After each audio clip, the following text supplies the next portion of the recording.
Hello, hello, hello, most beautiful stars. Yes, I am very yellow. Good to see everybody. I am Courtney, host of Stars of the Morning Light. I am not sure what's happening here with my lighting. That is okay. That is fine. That is fine that I look golden. So, we are together to do Edgar Cayce live on Wednesday. Um, so everyone that is normally here, most of the videos that will be coming out this coming week are pre-recorded. So even the Friday morning at 11 a.m. is pre-recorded, everybody. I apologize. I'm just gonna be moving some stuff around as people start funneling in. I'm not sure who's gonna be here, who's not gonna be here. We're just gonna go with the flow. So this is Edgar Cayce's bio. So for those who are new here, welcome. Glad you're here. It's a great community. I started this Edgar Cayce series quite a while ago. There's quite a many films. There is a playlist that you can check out because we are in his bio. So I might reference his childhood, I might reference his father, whomever. There is a playlist that you can go back and they are labeled either we're in one of his source materials, like one of his books. The one I have sitting next to me is Edgar Cayce, Mysteries of Reincarnation, right? We're either in one of his source books, and right now we're in reincarnation and or his bio. Like I'm stretching his bio out and out so we can really bring humanity to this man that for so many, you might click on something. What were Edgar Cayce's predictions for 2025 or Edgar Cayce, the sleeping prophet? There's a lot out there about him, but all of those seem to lose the fact that he was a man, lose the fact that he had a wife, he had a son, he had all sorts of ups and downs and life happening. Especially, if you go back and listen to the playlist, especially about his father, about his grandmother, about all sorts of facets in life that we tend to, when we just listen to a 30-minute spiel about the sleeping prophet and what he predicted. I apologize. My voice is still a little scratchy. Um, we tend to just lose the humanity then. So, one of the reasons I wanted to go into his biography the way that I am, by retelling, going thoroughly through it, was for that, to remind people that psychics are also humans and they have their ups and downs, they have their attitudes, they have their moments, they have all sorts of things that happen. But also to bring what was 100 years ago forward. So this is actually called Edgar Cayce Life Skill Studies because many people are just now tapping into their abilities, and we tend to have all these different preconceptions about it. So I try to break that down. Um, or what did he say about the millennium? What did he say about the aliens and the Arcturians? What did he say about Atlantis? And then bring it 100 years forward, as I am also an Akashic messenger, as to let's bring some clarity to this. So some of it is life skills for people to ponder, think about questions, especially about abilities, along with where are we at now? Where are we at in 2025? So that is why we do the Edgar Cayce Life Skills series. So where we left off last time in his bio was that his he went through a series of tragedies, as in losing his um manhood in a way, as in providing. His wife Gertrude and him just had their first son, Hugh. At the same time, he was working he was working out of one photo studio, but he owned another one because he was a photographer. That was his profession. That was his love. It was not the doing the readings, not at this time. He's a young man, like young 20-year-old something man. He's young, but he was really good at photography. I mean, he won national awards. He was always a good photographer, and he loved it. He loved it. Well, both studios back to back burnt down in a fire. He also owed a lot of money. That got sorted out kind of in a tricky way, got sorted out.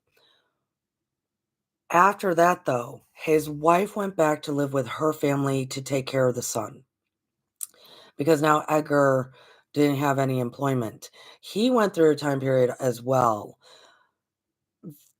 very down in the dumps, feeling insufficient, feeling low, feeling like everything's his fault, which I can understand and I can appreciate for a young father who just lost the entire family's livelihood. Like it's he was questioning so much. Well, eventually he decided to make some contacts in the photography world that he was a part of, and he moved down south. He first was, I think, in Texas, then around areas. Where we are now, though, he kind of settled into Montgomery, Alabama, and it was a good gig.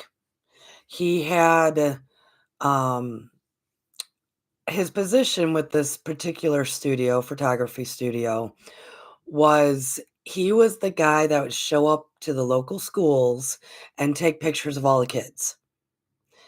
Now, back then, he would just throw all of the equipment into a sack and hike it to these different schools. So he spent a lot of time, as we talked about in the last video of his bio, that when he was in the woods like that, he did a lot of soul searching because at the same time, it was as if no one could put him into a trance. He was not able to go into any hypnosis whatsoever. So he thought that his gift, quote unquote, of contacting the Akashic, which we later in his life find out what's really going on with him, but he thought that gift was completely taken away, just completely gone. And it wasn't. It wasn't.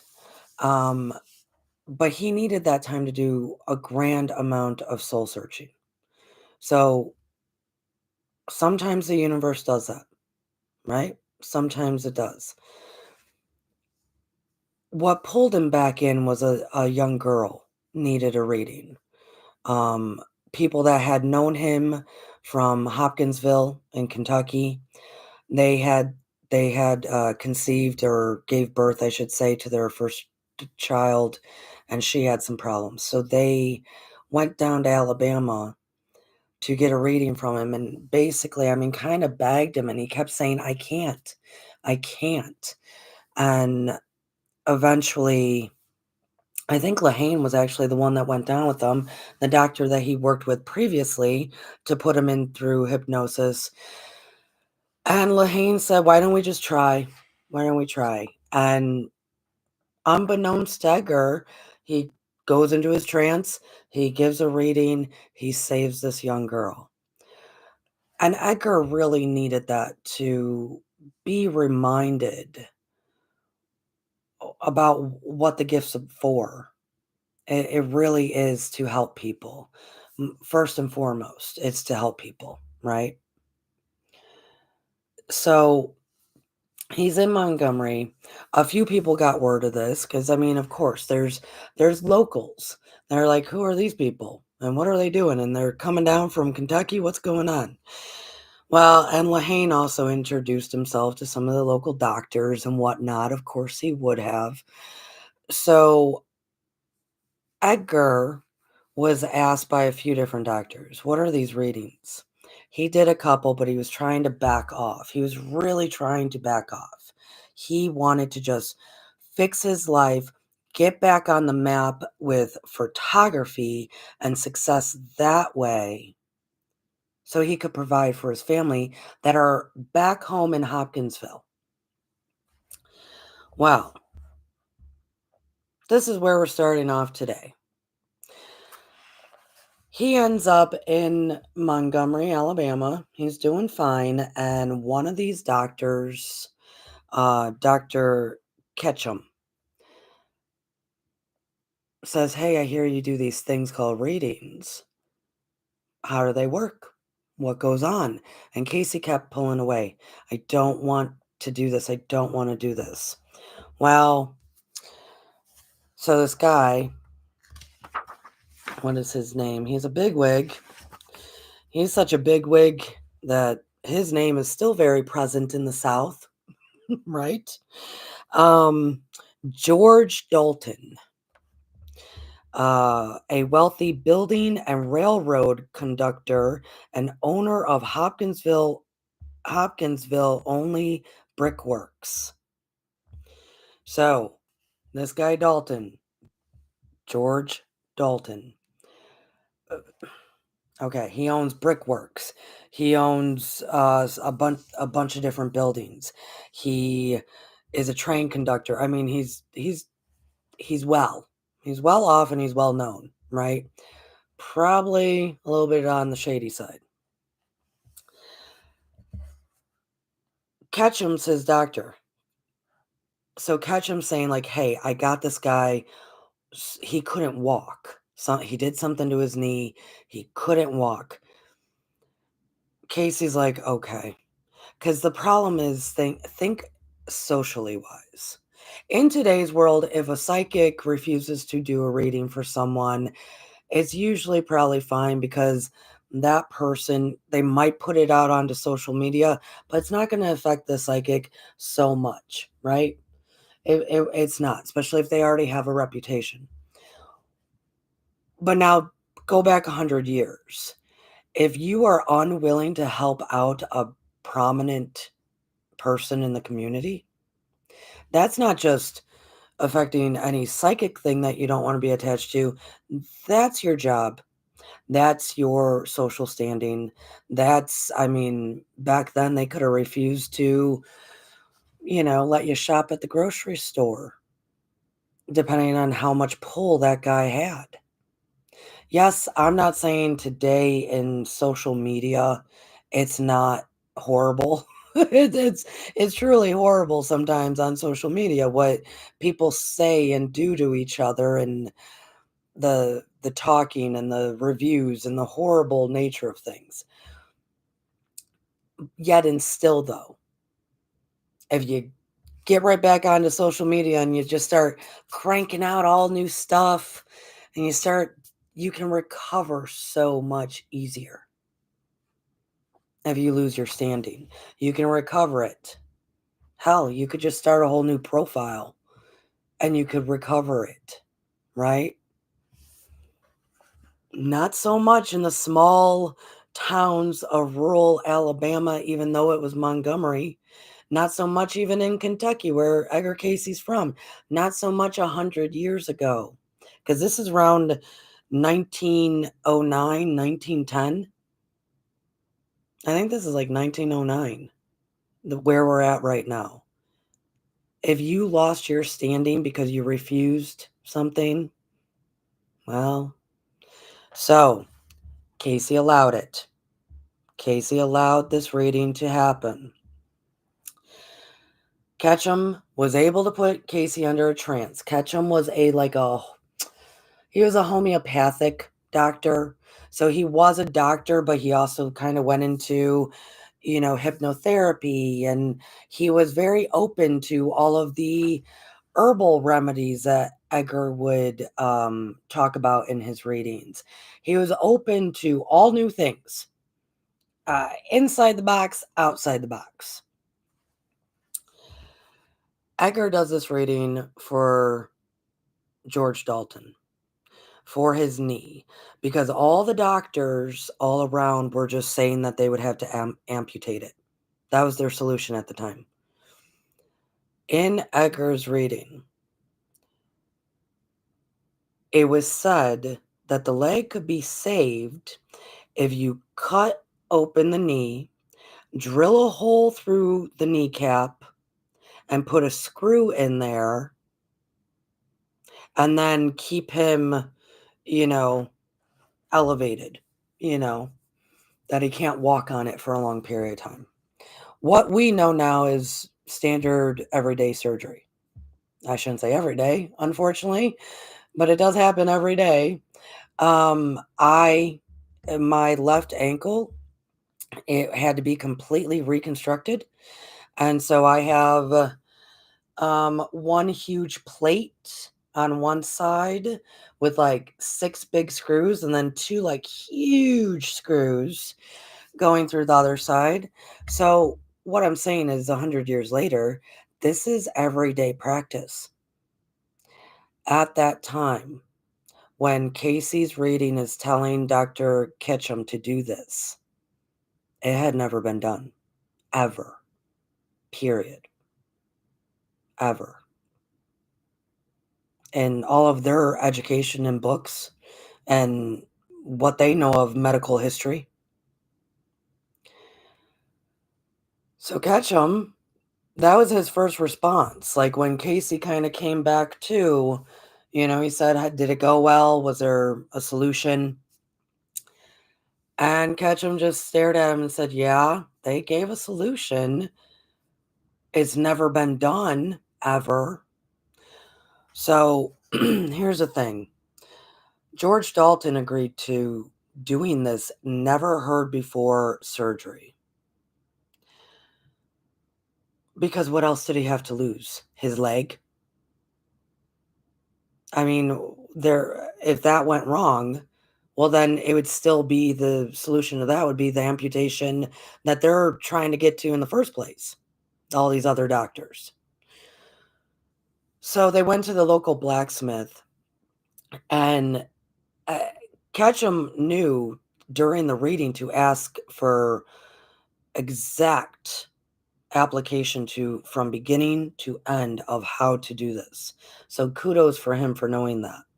Because the Akashic is not always going to give it to you that way. Like take something with me. They said, such and such will happen in January. Okay. I thought January 2 years ago. Because if I'm not thinking to ask which January, January of what year, right? They might not say it. They're just giving information.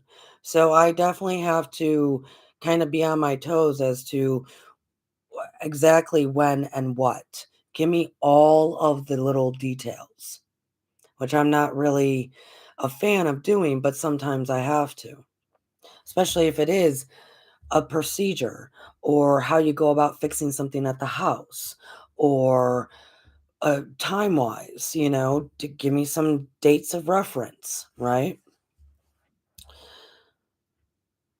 So then Ketchum went to the local blacksmith and gave him the exact makeup of a screw, which really looked like kind of a smaller version of like a railroad tie almost. Like it would be a big screw, which the ones in my ankle are big screws.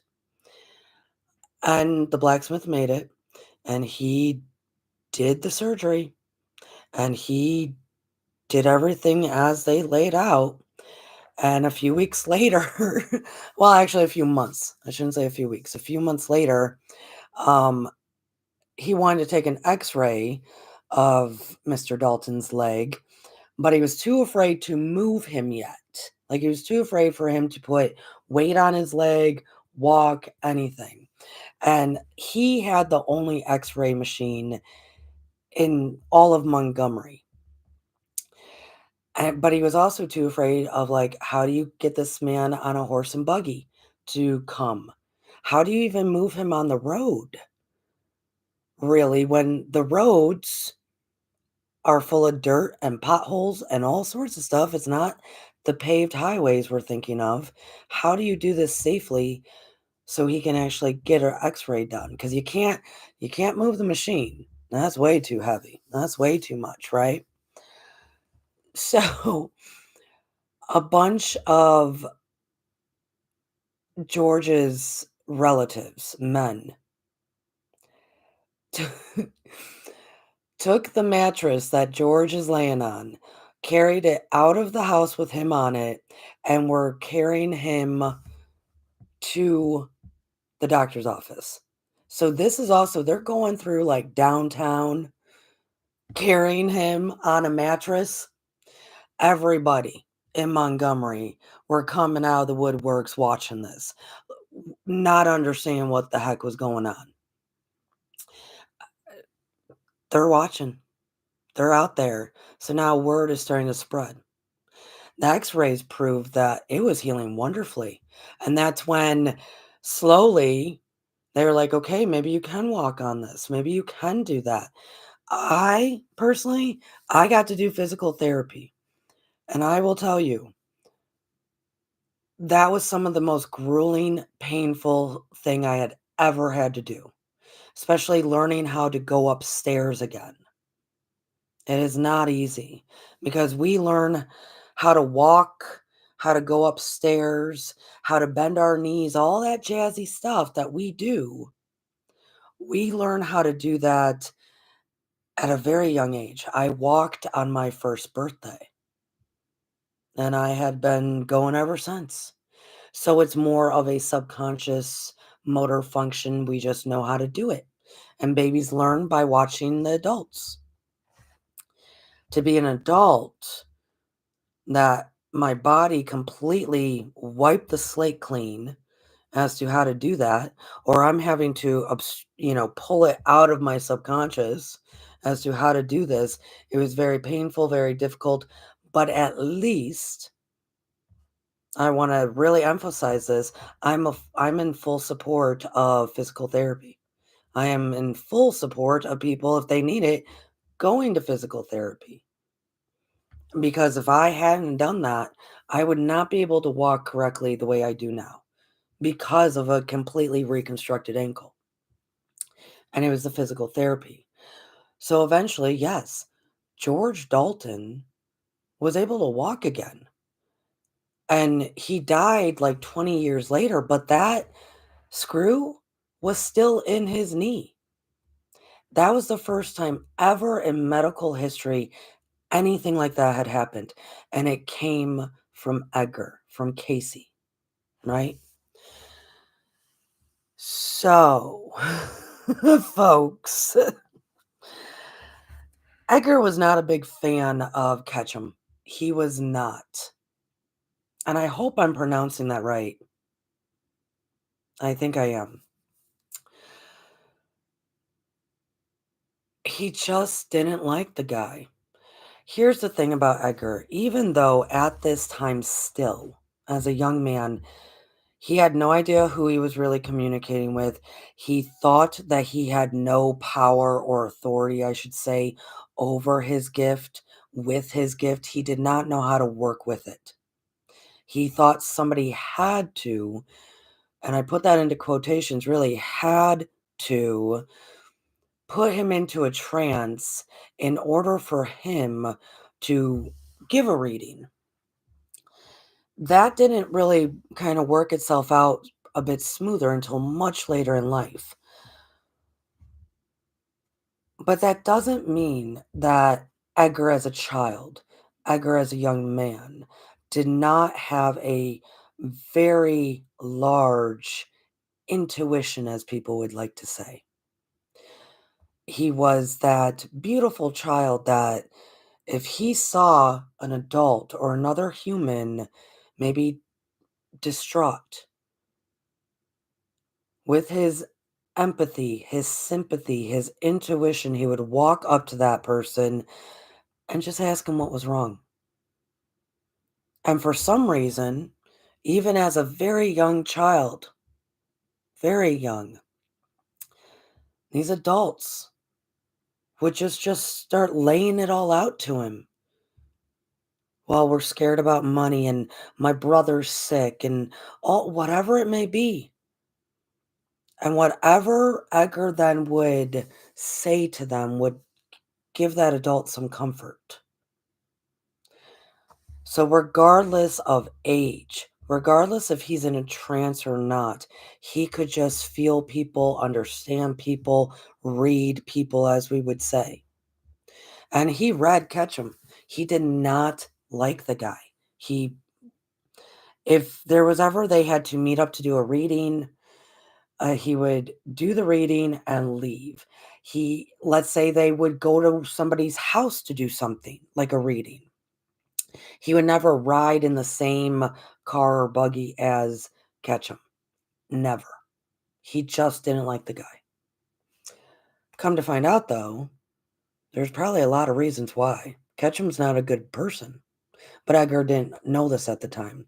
Ketchum would give off the airs that he was um, more interested in having a name for himself. He's originally from Ohio and is now in Alabama, and everybody in town would refer to him as that damn Yankee.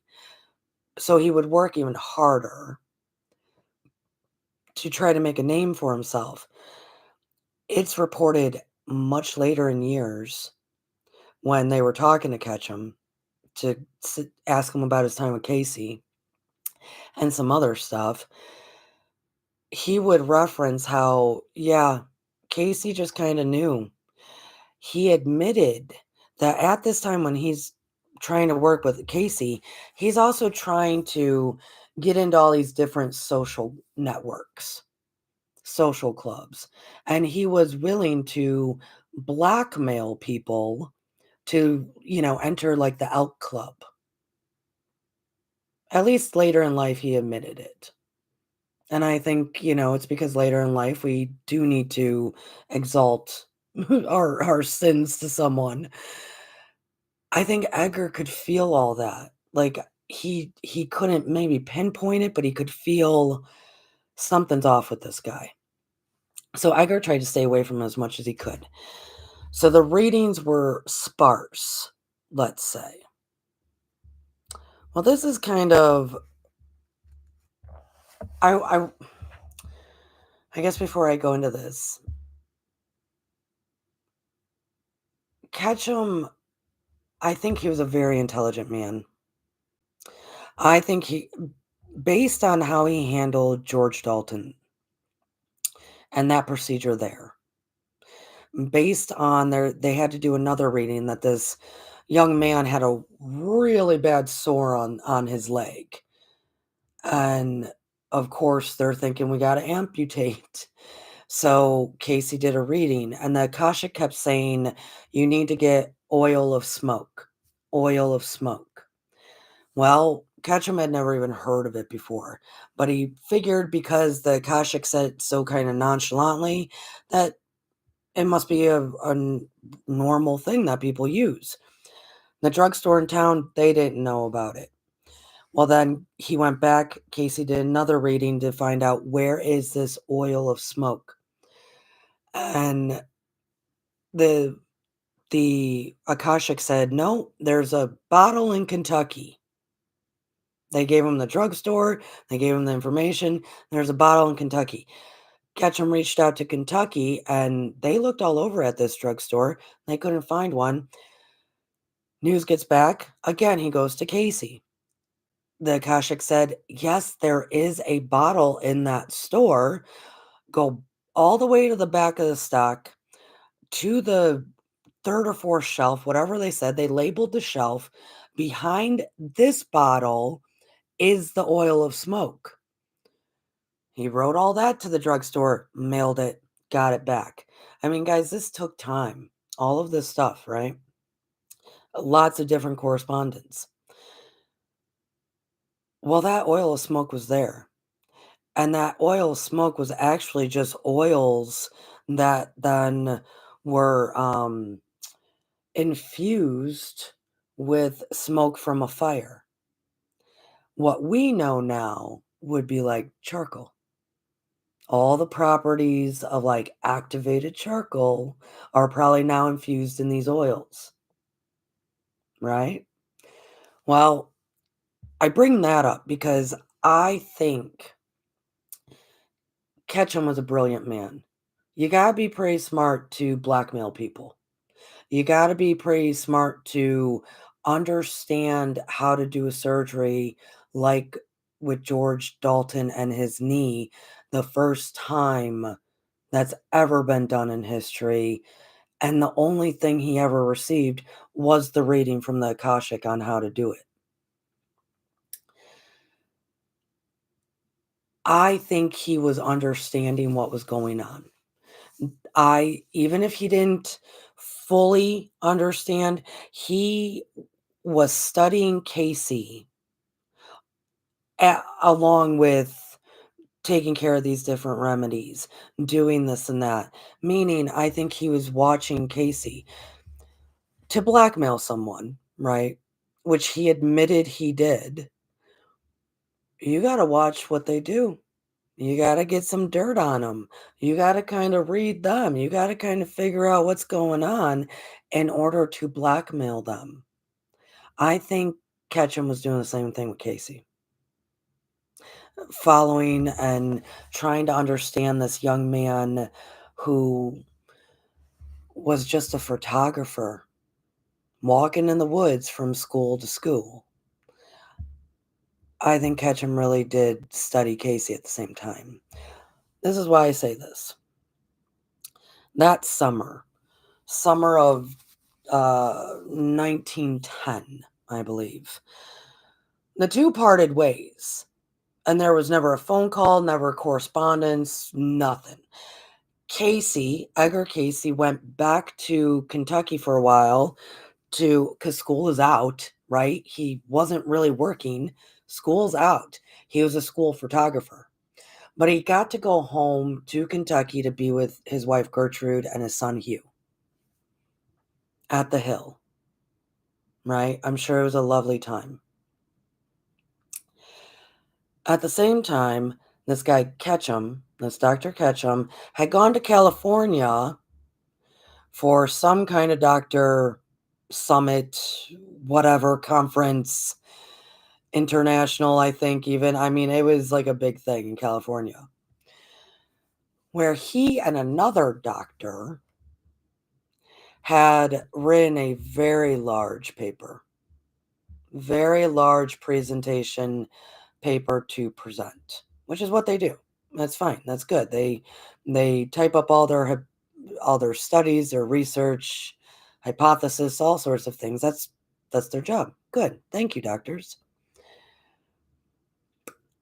This one though, a very lengthy paper, outlined who Edgar Cayce was and all the things that had transpired. Because Edgar also didn't know that Ketchum contacted a bunch of people from Hopkinsville to talk to them about Edgar. So apparently, Ketchum did not use Edgar's name. He just said that there is a psychic out there. Just a psychic out there from Hopkinsville, Kentucky. That's how he did it. But this is what he did. He told me how to do the first surgery for that kneecap to save a man's knee we've ever seen. And this case study, and this case study, and this case study, and this man seems to have a unique gift, right?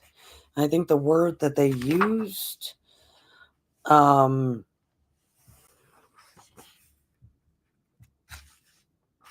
I'm looking for the word that they actually used. I will just keep going. So part of me does understand why he wrote the paper, as in he did just perform the first surgery of that sort ever known. So of course you're going to report it. Of course you're going to tell other doctors. That's ethical, right? But at the same time, because it's never been done, he has to tell them where it came from. So it's hard to say, by him not putting Edgar's name into that report, that journal, what have you, was he trying to do the right thing? I don't know.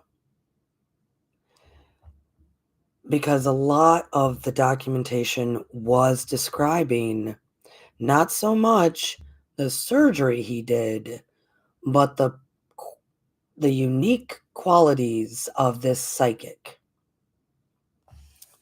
So he was studying Cayce. Cayce just didn't know it.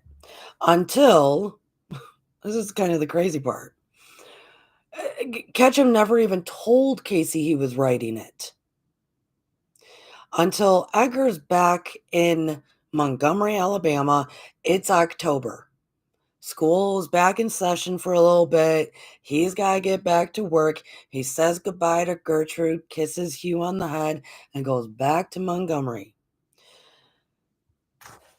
He does one school, and he's back at the photo studio.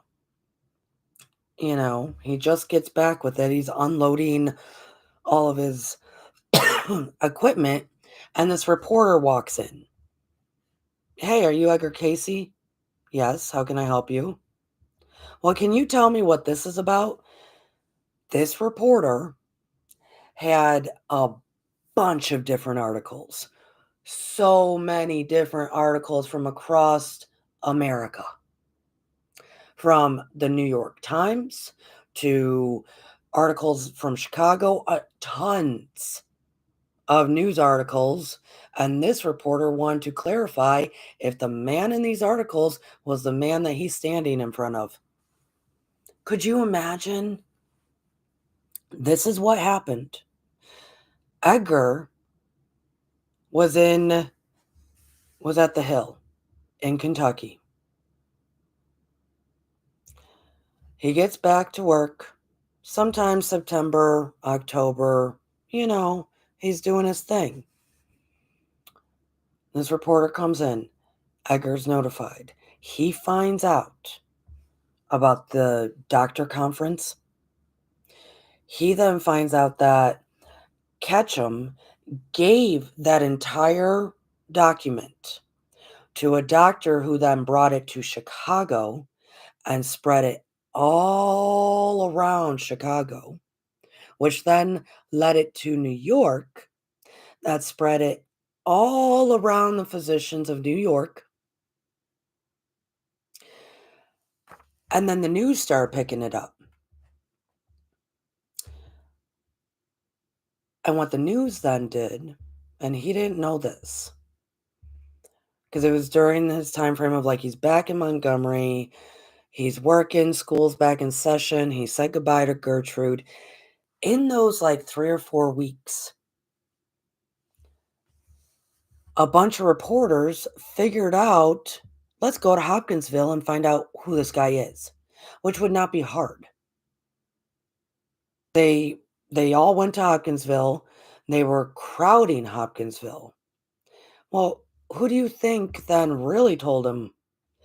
Leslie, Edgar's father. The guy who always wanted to make a quick buck. Leslie started giving them pictures of the family. Leslie started telling them all about their son.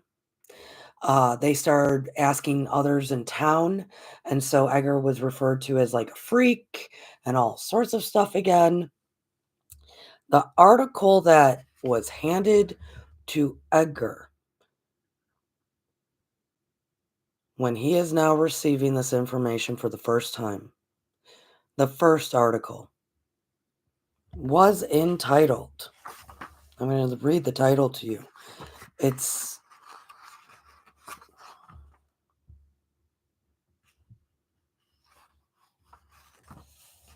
give me one. Oh, here we go. My goodness. From the New York Times. It was a full article. Like it says, along with a full page article were 3 pictures: Edgar, his father, and Ketchum. Of course. The title of the article, the headline read, "Illiterate man becomes a doctor when hypnotized." Illiterate. And because that was the headline of the New Yorker article, every article after that kind of went with the same format, calling Edgar illiterate, a freak. You know, they were spinning stories. It very much hurt him. It very, very much hurt him. But at the same time, he's getting now national notoriety. This is all October of 1910. And thank goodness, this is the one good thing. And I don't know if Leslie didn't even know, because he might have not. All those reporters that rushed Hopkinsville to learn about who Edgar is, or was, I should say, all of them I mean, it's reported that they were, you know, sitting outside of Sarah and Leslie's home for hours on end trying to get people to talk. They were just they were crawling all over the place, the reporters.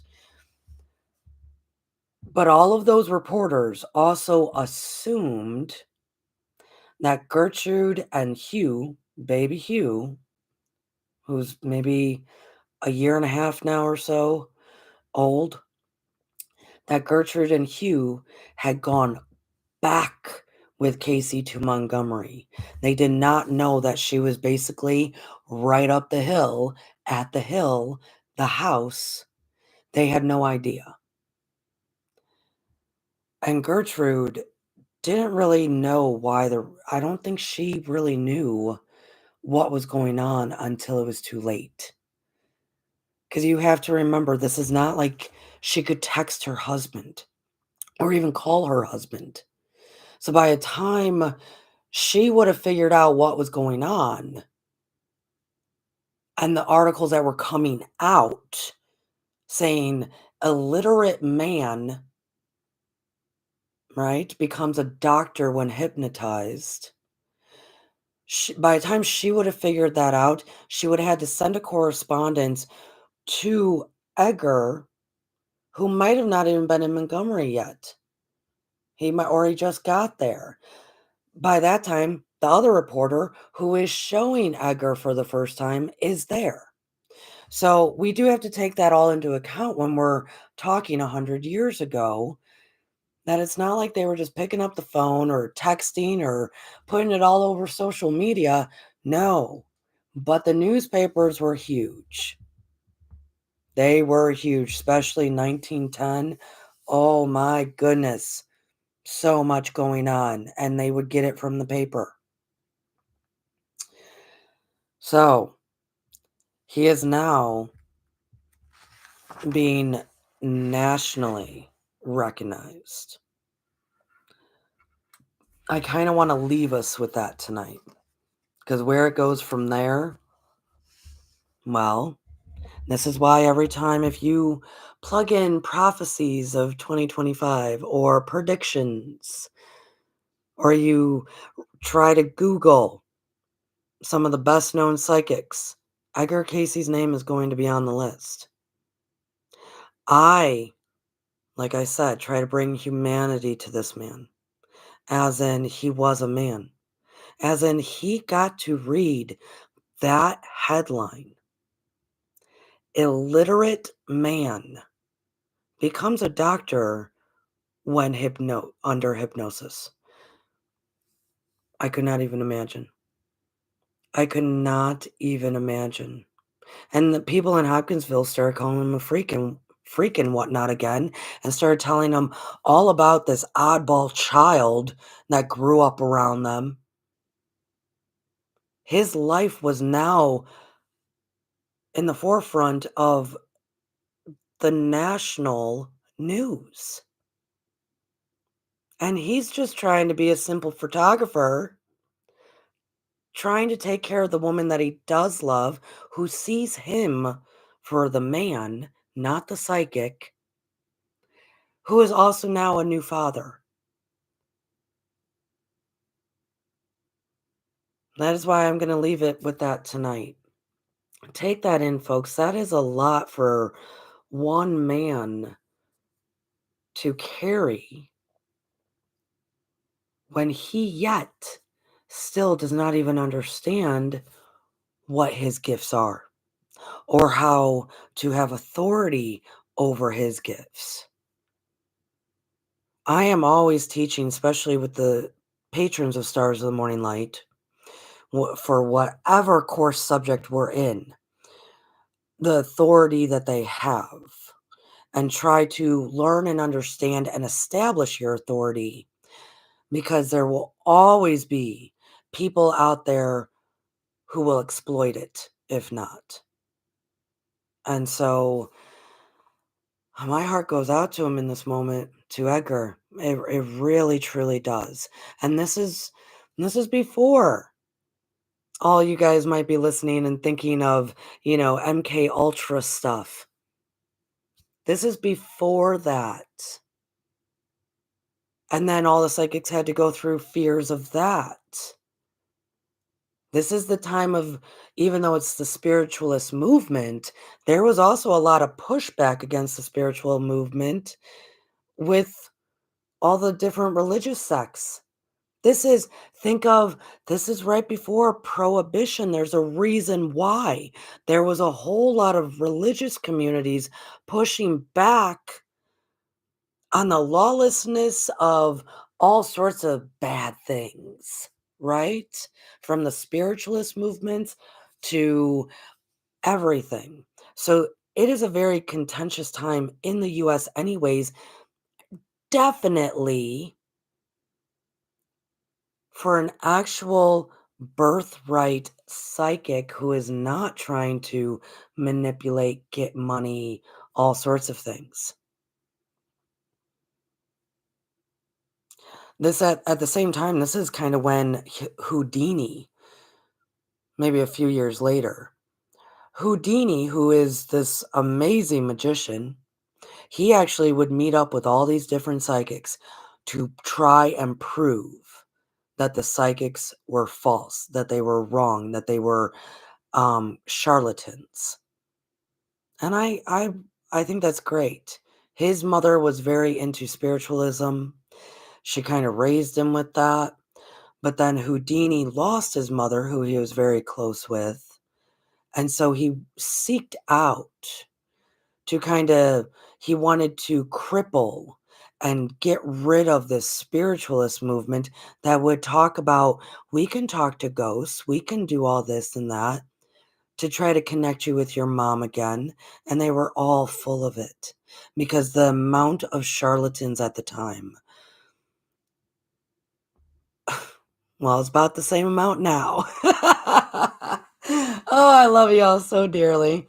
Treat yourself good, cherish yourself, have a lovely week, and I will be back live very soon. I enjoyed being with all of you. I am Courtney, host of Stars of the Morning Light. I hope you enjoyed this. Please give that thumbs up, leave a comment below. Have a great time, and namaste, beautiful stars. Thank you.